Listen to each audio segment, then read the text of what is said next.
नमस्कार, एक बार फिर हाजिर है आज का अखबार लुबनाली के साथ और इन अखबारों की सुर्खियों पर बात करने के लिए हमारे साथ मौजूद हैं वरिष्ठ पत्रकार सनत जैन जी। जैन साहब, आपका बहुत बहुत स्वागत है हमारे इस प्रोग्राम में। तो होती आप जब सुबह की शुरुआत करते हैं तो एक समाचार पत्र से करते हैं, लेकिन आज का अखबार जिसमें बहुत सारे समाचार पत्रों की सुर्खियां आपको एक साथ यहां पर मिलती हैं।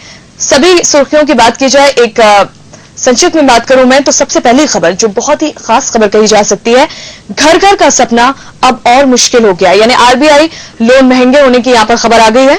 आरबीआई ने 8 साल बाद बचत खाते पर बढ़ाया है ब्याज। इस तरह की खबरें कितना आम इंसान के लिए, आम जनता के लिए मुश्किलें यहां पर बढ़ गई हैं। देखिए, देश में पिछले 10 सालों में बहुत परिवर्तन हुए हैं और हम बचत से कर्ज की इकोनॉमी की तरफ गए थे जी। अब वो भी एक लिमिट होती है। बैंकों ने खूब कर्ज बांटे और वो कर्ज बैंकों के पास अब उस मात्रा में वापस नहीं हो रहे हैं।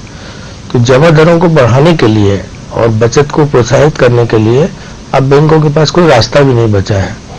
तो बचत खातों में या एफडी में ब्याज की दर निरंतर बढ़ाई जा रही है। आप देखेंगे पिछले 6 महीने में 1 से 2% तक ब्याज के रेट बढ़ गए हैं। तो निश्चित रूप से इसका असर जो कर्ज देने वाली स्थिति है उसमें आता है और उसमें 2 से 3% ब्याज बढ़ जाएगा।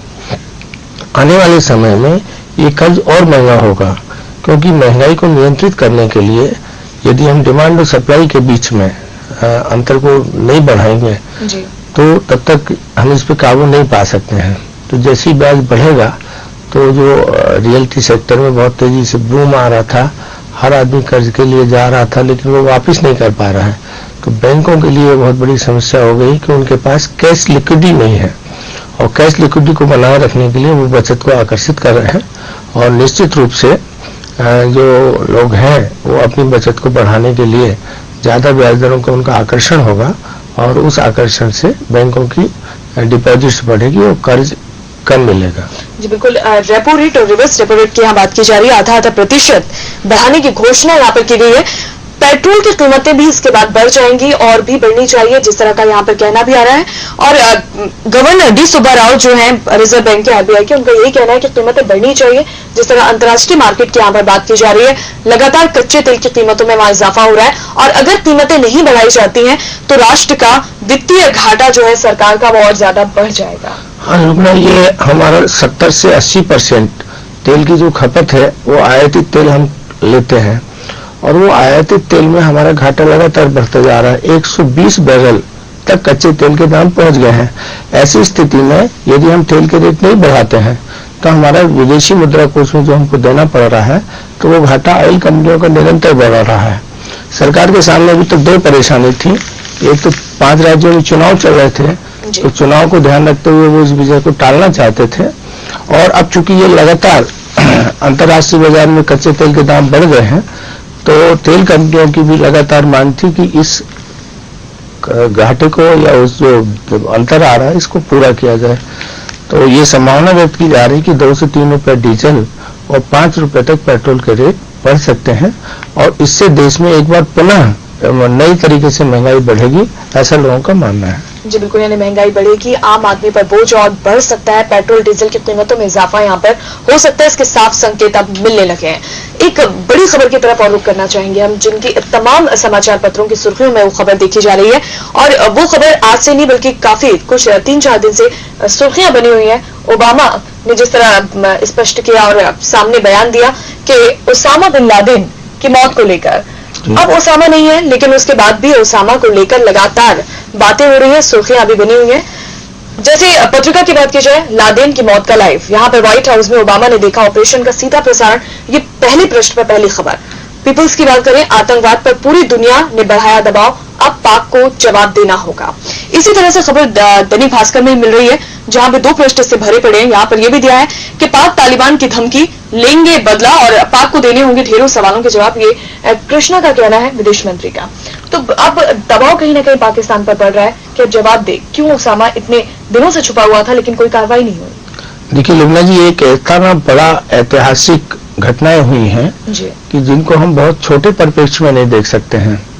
लादेन एक आतंकवादी था, पूरा विश्व उससे परेशान था और उसे निजात मिलना ही चाहिए थी, लेकिन वो निजात का तरीका क्या होगा इसको लेके अब पूरे विश्व में एक विश्व शांति को लेकर एक बहुत बड़ा संकट उठ खड़ा हुआ है।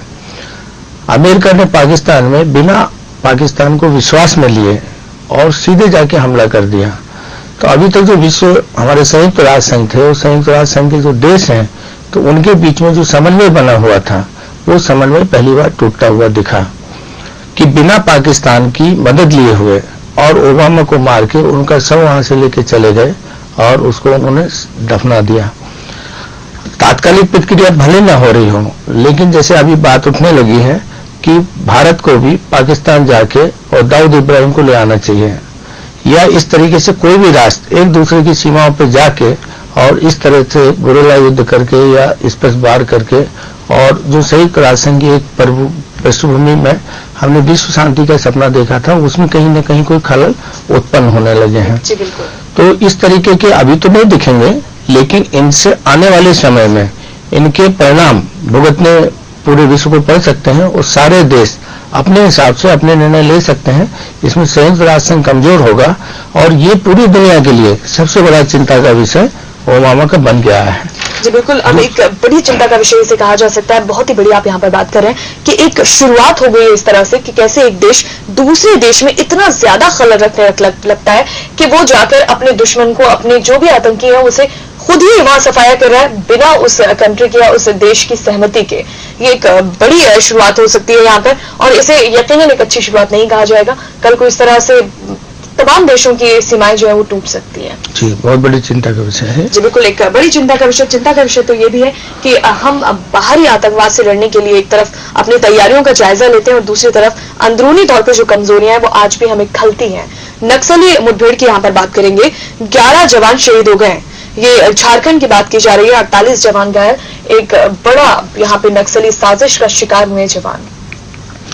देखिए लुवेना जी, ये बिल्कुल आपका सही कहना है कि हम ये युद्ध लड़ते हैं और हम 2-4-500 अपने जवान मार के और उस युद्ध की विभीषिका से वर्षों तक बाहर नहीं निकल पाते हैं।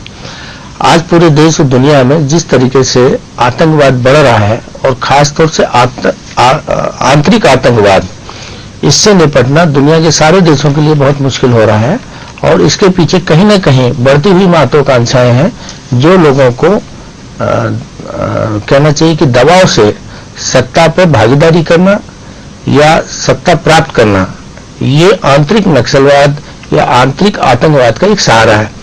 सत्ता में पहुंचने तक के अभी तक 2 माध्यम होते थे, एक होता था वोट के जरिए और दूसरा है आतंक के जरिए।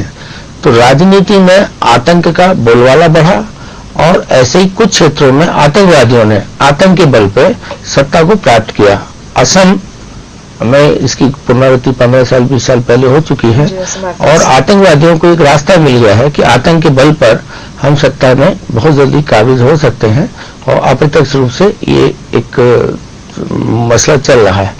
यदि इसको रोका नहीं गया कि आतंक के जरिए जो लोग सत्ता में आते हैं, यदि उन पर सामाजिक स्तर पर कोई बाइकाट नहीं किया गया या उसके लिए कोई अच्छी सुनियोजित रणनीति नहीं बनाई गई, तो ये कई युद्धों को लड़ने के बराबर आंतरिक युद्ध एक नुकसान पहुंचा सकता है। जी बिल्कुल। एक तरफ देश इस तरह से आगे बढ़ रहा है और अगर हम कहें कि सबसे बड़ा रोड़ा कुछ हो रहा है तो वो आंतरिक आघात ही है जो कहीं ना कहीं हमें कमजोर बनाते हैं और तभी बाहरी ताकतें भी इस तरह से हावी होती हैं और हम पर भारी होती हुई कई बार नजर आती हैं। बात सिर्फ नक्सलवाद आतंकवाद की नहीं है जो कमजोर करता है, बल्कि बहुत से ऐसे भ्रष्टाचार के उदाहरण भी हैं, बहुत से ऐसी बातें भी हैं जो अब खलने लगी है हमें। लेकिन एक अच्छा पहलू यहाँ पर नजर आ रहा है कि जहां शासन और प्रशासन की बात की जा रही है, अधिकारियों की बात की जा रही है, उनके सोने की बात की जा रही है, सुप्रीम कोर्ट कितने सतर्कता दिखा रहा है, सक्रियता दिखा रहा है और अब सुप्रीम कोर्ट लगातार कटघरे में खड़ा कर रहा है। एक एक करके जेल भेजा जा रहा है मुजरिमों को, जो भी आरोपी है, जो भी अपराधी है उन्हें कहकर।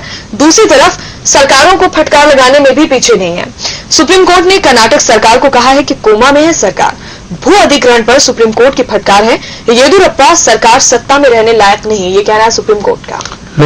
बड़े आश्चर्य की बात है कि कई बार सुप्रीम कोर्ट राजनेताओं को और दूसरे संस्थाओं को इस तरीके की फटकार लगा चुकी है, लेकिन उसके परिणाम कुछ देखने में नहीं आते हैं और कानून तब तक लागू नहीं किया जा सकता तब तक लोगों में नैतिकता ना हो। जी हाँ।